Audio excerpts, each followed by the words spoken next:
pick somebody. So I have my reasons. I have my reasons of how it's going to go, and it's not. Shedeur Sanders just torched the Cleveland Browns defense on day 13 of training camp, throwing the most breathtaking, jaw-dropping, fully outstretched diving catch connection with Isaiah Bond that this entire quarterback competition has seen. And the man who was supposed to be his most dangerous weapon, Jerry Jeudy, stood on that field and dropped the ball.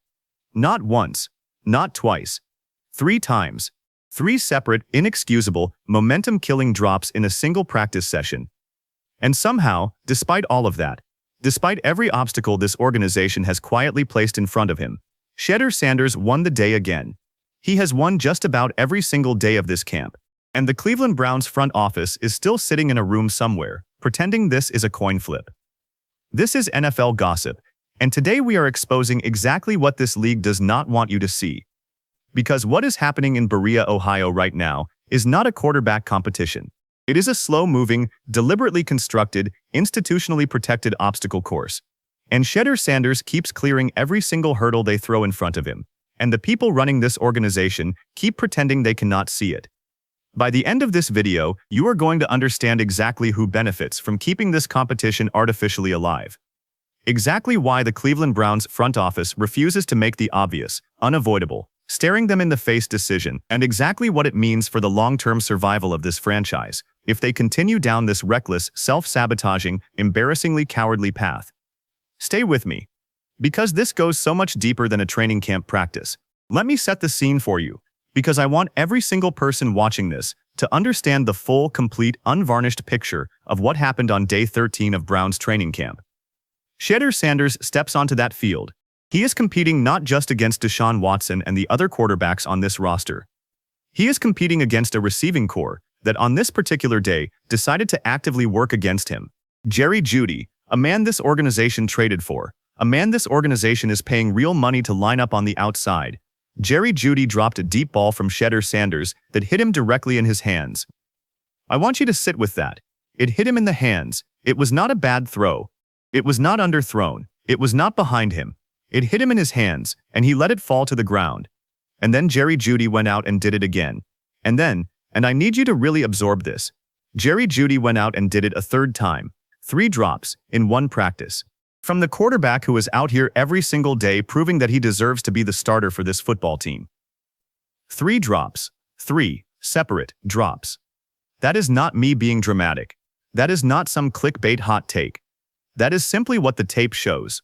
Browns reporters who are boots on the ground at that facility confirmed it in real time. The drops were reported, retweeted, and confirmed by multiple people watching that practice with their own eyes. 3 drops from Jerry Jeudy in a single session, and Shedeur Sanders still finished that day 13 of 21 with a touchdown. He still won the day.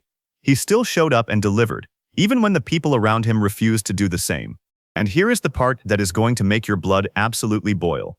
The Cleveland Browns head coach, Todd Monken, stood in front of reporters and delivered one of the most carefully evasive, deliberately opaque, maddeningly non-committal press conference answers this sport has ever produced. And I am going to break down every single word of it, because the language he used tells you everything you need to know about what is really going on inside that building. Don't take my word for it. These are heavy hitters. Listen to what they said. Petition, Jimmy Horn Jr. could not help but give him a 10-second stare down. Is Shedeur going to win the Browns quarterback competition? They said it out loud, on the record. I have my reasons. I have my reasons of how it's going to go. That is what Todd Monken said to a room full of reporters who asked him a direct, simple, completely reasonable question. Who is starting the first preseason game against the Chicago Bears? And that is what he gave them.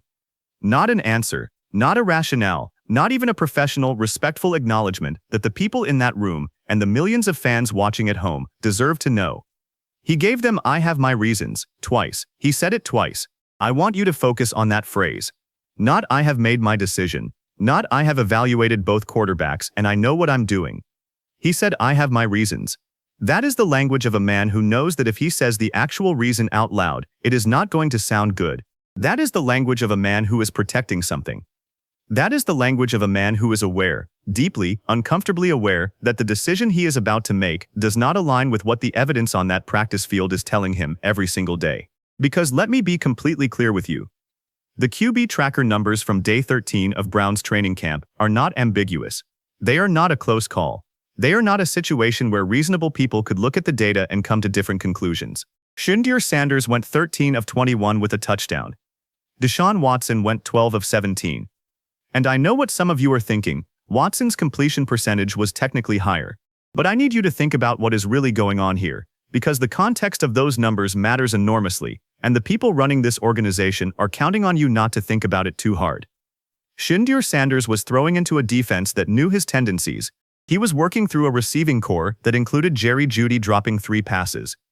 He was operating in a system that is still being installed, still being learned, still being built around a quarterback room that includes multiple players at the most important position on the field. And he still went 13 of 21 with a touchdown. He still produced the play of the day. He still showed the kind of calm, decisive, field-reading intelligence that you cannot teach and you cannot fake. But here is where it gets so much worse. Because the story of day 13 is not just about what Shedeur Sanders did. It is about what the people around him refused to do. And that starts and ends with Jerry Jeudy. Let me retell this for you from a different angle, because I think the full weight of it has not landed yet. Picture this. You are Shedeur Sanders. You are a rookie quarterback fighting for the starting job on an NFL roster. You are competing against a veteran who has had years in this league, years of experience, years of building chemistry with receivers and coaches and offensive systems. You are already operating at a disadvantage in terms of institutional familiarity. And on day 13 of training camp, a critical, consequential, reputation-defining practice session, you drop back, you read the defense, you go through your progressions, you identify Jerry Jeudy on a deep route, you let it go with the kind of touch and timing and trajectory that any NFL receiver should be able to run under and catch. And Jeudy lets it fall. And then it happens again. And then it happens a third time, 3 times, on the same day, from the same receiver. While reporters are watching and tweeting and the whole world is paying attention to this quarterback competition. And Shedeur Sanders did not collapse. He did not throw a fit. He did not start forcing the ball into bad situations, trying to manufacture big plays to compensate for what his receiver was doing. He went right back to work. He found the check down to the running back. He identified the open zone and hit it. He connected with Isaiah Bond on a drag route that, by all accounts, absolutely destroyed the Browns' defense. He showed the kind of composure and intelligence and professional maturity that this franchise has not seen at the quarterback position in a very, very long time. And here is the thing that nobody in the national media will say out loud. That composure, that intelligence, that consistent daily excellence is exactly what makes the Cleveland Browns front office's handling of this situation so laughable, so tone-deaf, so genuinely insulting to everyone paying attention. Because they are watching the same practices, they are seeing the same numbers, they are seeing Shedeur Sanders win day after day after day. And they are still standing in front of microphones and saying, I have my reasons. And it doesn't stop there, because the story of who is paying attention to Shedeur Sanders extends far beyond the city of Cleveland. Don't take my word for it. Watch this. Straight from their own mouth. Right there. My old coach used to tell me, if I don't say anything to you, that's when you worry. If I'm saying stuff to you, then it's a good. Let me say that back to you in the harshest possible terms, so you do not miss it. A reporter from a completely different NFL franchise. A reporter whose entire job is to cover their own team, to focus on their own quarterback room, their own training camp, their own storylines. That reporter walked up to Jimmy Horn Jr., who played with Shedeur Sanders at the University of Colorado, and asked him whether Shedeur Sanders was going to win the Browns quarterback competition. And Jimmy Horn Jr. gave that reporter a 10-second stare down before he could even answer. 10 seconds of silence, of staring. Because the question was so obvious, so self-evident, so thoroughly answered by everything that has happened at Browns training camp, that a man who played with Shedeur Sanders and knows exactly what he is capable of could not even begin to process why someone was still asking it, as if it were genuinely in doubt. Think about what is really going on here. The Carolina Panthers, a team with their own quarterback questions, their own roster battles, their own preseason preparations. Their reporters are more focused on what Shedeur Sanders is doing in Cleveland than the Cleveland Browns front office appears to be. That is not a small thing. That is not a coincidence. That is a signal. That is the football world telling you, loudly and clearly and without ambiguity, that what Shedeur Sanders is doing at Browns training camp is the most compelling, most undeniable, most impossible to ignore quarterback story in the entire NFL right now. And the Cleveland Browns are responding to that signal by holding closed-door meetings, refusing to name a starter, and giving the national media, "I have my reasons," as if that is an acceptable answer from a professional football organization that is supposed to be rebuilding its reputation and its future.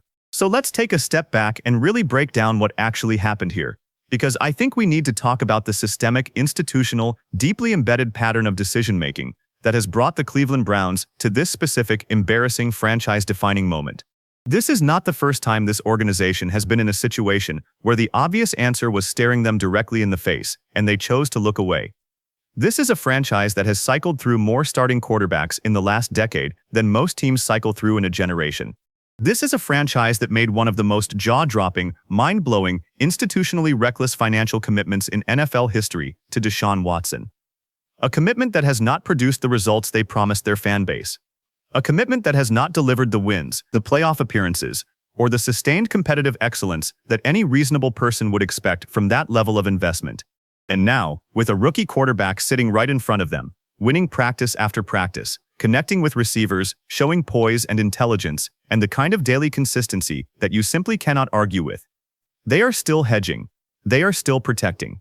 They are still playing games with the depth chart, instead of making the clear, obvious, correct decision. And here is the part that is genuinely damning, because it is not just about this season. It is about what this pattern of behavior says about the long-term direction of this franchise.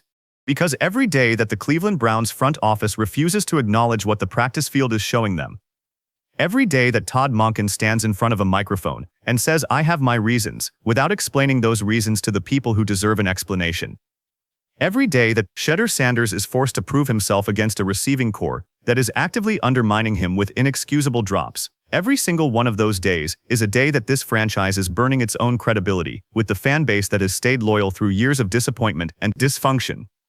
And if you can believe it, this is exactly where the whole thing gets even more damning.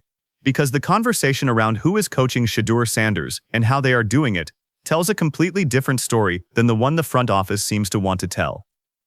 Here it is. Cameras rolling, no edit. Correct. I mean, we're going to see both of them. I mean, one's going to start this week, and one's going to start next week, right? And we're going to play about a similar. I'd like to see a quarterback play a half and get it 2. They said it, out loud, on the record. My old coach used to tell me, if I don't say anything to you, that's when you worry. If I'm saying stuff to you, then it's a good thing. And that is exactly what people who are boots on the ground at Browns training camp are reporting about what they are seeing on that sideline. Todd Monken is hands-on with Shedeur. He is coaching him, he is talking to him. He is working with him in real time, in the middle of practice, in the way that a head coach works with a quarterback he is genuinely invested in developing. And when you understand that coaching dynamic, when you understand that the silence is the warning and the conversation is the confidence, then you understand that what is happening on that sideline between Todd Monken and Shedeur is actually a deeply positive signal. But here is the maddening, infuriating, absolutely mind-blowing contradiction at the center of all of this. If Todd Monken is that hands-on with Shedeur on the practice field, if he is that engaged, that invested, that actively involved in his development, then why is he standing in front of reporters and refusing to name him the starter? Why is he protecting a quarterback competition that the practice field results have already decided? Why is he giving the national media, "I have my reasons," when the reasons are visible to anyone with eyes and a basic understanding of how football works? I want you to picture this. Picture a scenario where a young, talented, demonstrably excellent quarterback is winning practice after practice, connecting with his receivers, showing composure under pressure, reading defenses correctly, taking smart checkdowns instead of forcing bad throws, and finishing the day with better raw numbers than his veteran competition. And the head coach of that team refuses to acknowledge it publicly, refuses to give that quarterback the recognition he has earned, refuses to make the decision that the evidence demands, and instead hides behind a carefully constructed wall of vague, evasive, deliberately opaque language designed to keep everyone guessing and nobody satisfied. That is not a competition. That is a performance. And the audience for that performance is not the fans, not the reporters, not the national media. The audience for that performance is Deshaun Watson and his contract, and the front office that signed it, and the ownership group that approved it, and the entire institutional apparatus of the Cleveland Browns that has too much invested in the Watson era to simply walk away from it without a fight, even when the fight is already over. Let me be completely clear with you about something. The Cleveland Browns front office is the primary villain in this story. Not Jerry Jeudy, though his 3 drops on day 13 were inexcusable, embarrassing, and genuinely damaging to Shedeur Sanders' development. Not Todd Monken, who by all accounts is doing his job on the practice field and coaching Shedeur Sanders with real engagement and real investment. The villain here is the institutional decision-making apparatus of the Cleveland Browns, the front office that structured this competition in a way that protects a predetermined outcome, that refuses to let the practice field results speak for themselves, that is more concerned with managing the narrative around a failed quarterback investment than with actually building the best possible football team for the future of this franchise. And here is the thing about the Cleveland Browns front office that I need you to understand, because it is the key to this entire situation. They are not stupid. They know what they are doing. They know that Shedeur Sanders is winning this competition on the practice field. They know that the numbers support him. They know that the eye test supports him. They know that the football world is watching and drawing its own conclusions. And they are choosing, deliberately, consciously, with full awareness of the consequences, to slow walk this process, to keep the competition artificially alive, to give Deshaun Watson every possible opportunity to reclaim a starting job that the evidence suggests he has already lost. And if you can believe it, this is exactly where the whole thing gets even more damning, because of what Todd Monken said about the preseason game structure itself. Don't take my word for it.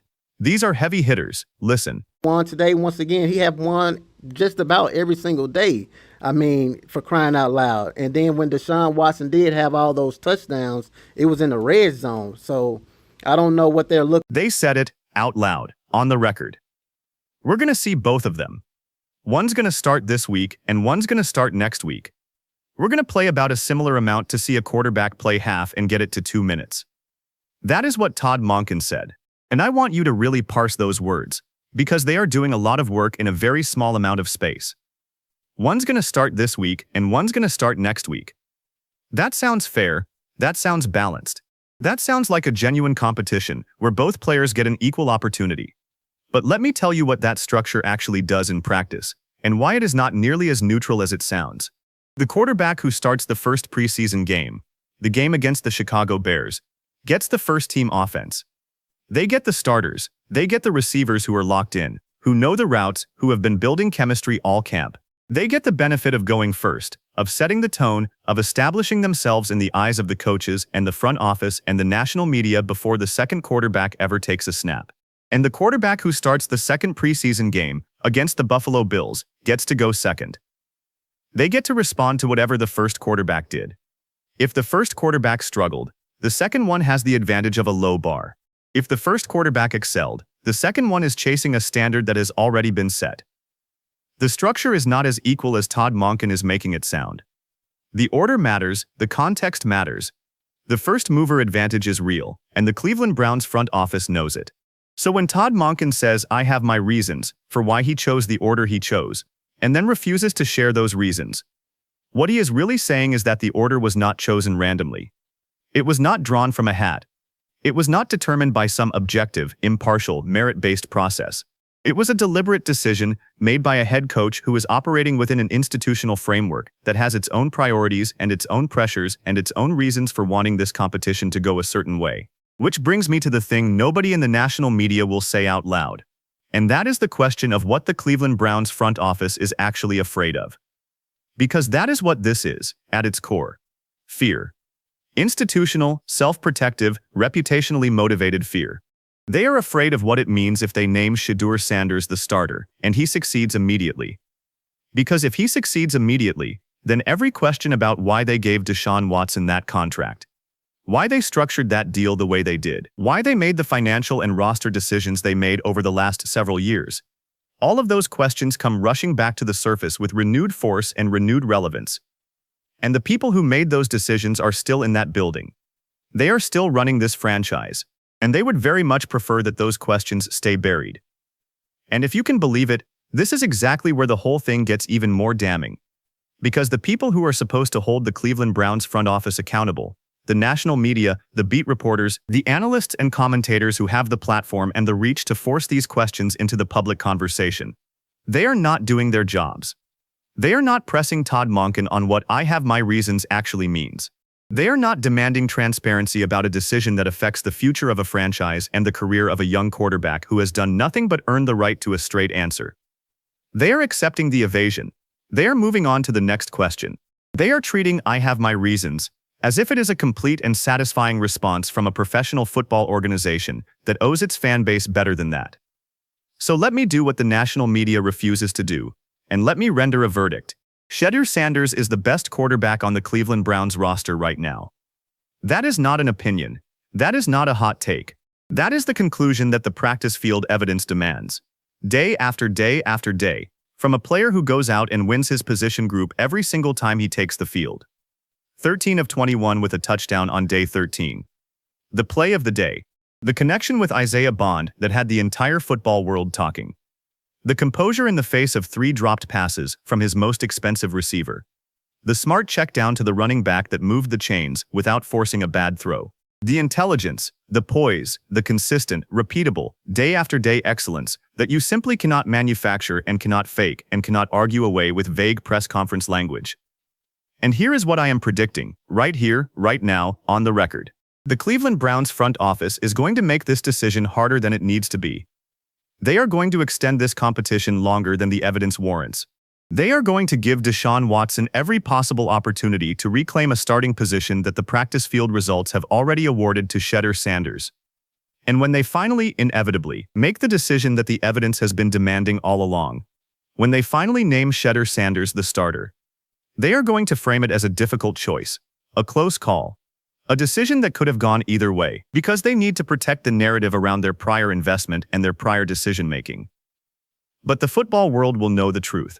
The reporters who are boots on the ground at that facility know the truth. The players who are competing alongside Shedeur Sanders every day know the truth. Jimmy Horn Jr., standing in front of a reporter from a completely different franchise and giving a 10-second stare down before answering a question about whether Shedeur Sanders is going to win this competition. Jimmy Horn Jr. knows the truth. Because he played with Shedeur Sanders. He knows what that man is capable of. He knows that the question of whether Shedeur Sanders is going to win the Cleveland Browns quarterback competition is not really a question at all. And here is the final clip I want you to hear. Because this one, more than any other, captures the full, complete, devastating absurdity of what the Cleveland Browns front office is doing to one of the most exciting young quarterbacks in this sport. Pick somebody. So I have my reasons. I have my reasons of how it's going to go, and it's not. Let me say that back to you in the harshest possible terms so you do not miss it. He has won just about every single day. Every single day. And when Deshaun Watson did have touchdowns, it was in the red zone, a specific, contained, high-leverage situation where the margin for error is smaller and the sample size is limited. That is the context. That is the full picture. Shedeur Sanders is winning the broad, sustained, day-over-day competition, and the Cleveland Browns front office is responding by refusing to acknowledge it, refusing to name him the starter, and hiding behind a press conference structure that is designed to buy time rather than make the right decision. Now let me tell you what Shedeur Sanders has already lost because of this situation, and what he stands to lose if it continues. Every day that this competition is artificially extended is a day that Shedeur Sanders is denied the public recognition he has earned. Every day that the Cleveland Browns front office refuses to make the obvious decision is a day that Shedeur Sanders is forced to operate in an environment of manufactured uncertainty, where the people around him are not fully committed to his success because the institutional commitment has not been made. Every dropped pass from Jerry Jeudy, and there were 3 of them on day 13 alone, is a drop that cost Shedeur Sanders a completion, a statistic, a data point in the competition ledger that the front office is supposedly keeping. Every evasive press conference answer from Todd Monken is a public signal to the rest of the roster that the quarterback competition is still genuinely open, which means the first-team offense is not yet fully aligned behind its leader, which means the chemistry and the trust and the cohesion that a starting quarterback needs to succeed are still being withheld from the man who has done everything right to earn them. That is the cost. That is what this tone-deaf, self-sabotaging, institutionally cowardly front office is doing to Shedeur Sanders with every day they refuse to make the call. And here is the doom prophecy, because I need you to understand where this ends if the Cleveland Browns front office does not course correct. Picture this organization 5 years from now. Picture the executives who are currently hiding behind "I have my reasons," sitting in a boardroom, trying to explain to a new ownership group, or a new head coach, or a new fan base, why they had one of the most talented young quarterbacks in the NFL sitting right in front of them, winning every day, proving himself every day, demanding the starting job with his performance every single day. And they slow-walked the decision, protected a failed investment, and allowed the institutional inertia of a bad prior decision to delay the obvious correct answer for weeks longer than it should have taken. Picture them trying to explain how a franchise that has been searching for a franchise quarterback for decades finally had one standing in its own training camp. And the response was, "I have my reasons." The longer the Cleveland Browns front office keeps making these self-sabotaging, embarrassingly evasive, institutionally cowardly decisions, the more likely it becomes that this entire regime implodes and takes the franchise down with it. Because Shedeur Sanders is not going to wait forever. The football world is not going to wait forever. And the fan base, the long-suffering, endlessly patient, deeply loyal Cleveland Browns fan base that has watched this organization cycle through quarterback after quarterback after quarterback for years, that fan base is not going to wait forever either. The clock is running. The practice field results are clear. The decision has already been made by the evidence. The only question is whether the Cleveland Browns front office has the courage and the integrity to acknowledge what everyone watching already knows. And based on everything we have seen from this organization, based on "I have my reasons," and the manufactured uncertainty, and the 3 Jerry Jeudy drops that somehow did not move the needle on the depth chart, I am not holding my breath. The Cleveland Browns front office needs to name Shedeur Sanders the starting quarterback. Not after the second preseason game, not after some carefully constructed evaluation process designed to protect prior decisions. Now, today. Before another practice goes by where the best quarterback on this roster is forced to prove himself to people who have already made up their minds for reasons that have nothing to do with what is happening on that field. If you agree, if you believe that Shedeur Sanders has earned the right to be named the starter, and that the Cleveland Browns front office is failing him with every day they delay, say it in the comments right now. And I want you to answer this question. Do you think the Cleveland Browns name Shedeur Sanders the starter before the regular season begins? Or do they drag this out until it becomes a full-blown crisis? Drop your answer below. I read every single one. If this video opened your eyes to what is really happening in Cleveland, hit that like button right now. It tells the algorithm that this story matters, and it helps us keep exposing the decisions that the league does not want you to see. Subscribe to NFL Gossip and turn on the notification bell so you never miss a video, because this story is not over. And when the next move happens, you are going to want to be here when we break it down. NFL Gossip, we will see you in the next one. Petition, Jimmy Horn Jr. could not help but give him a 10-second stare down. Shedeur gonna win the Browns quarterback competition? Right there. My old coach used to tell me, if I don't say anything to you, that's when you worry. If I'm saying stuff to you, then it's a good thing.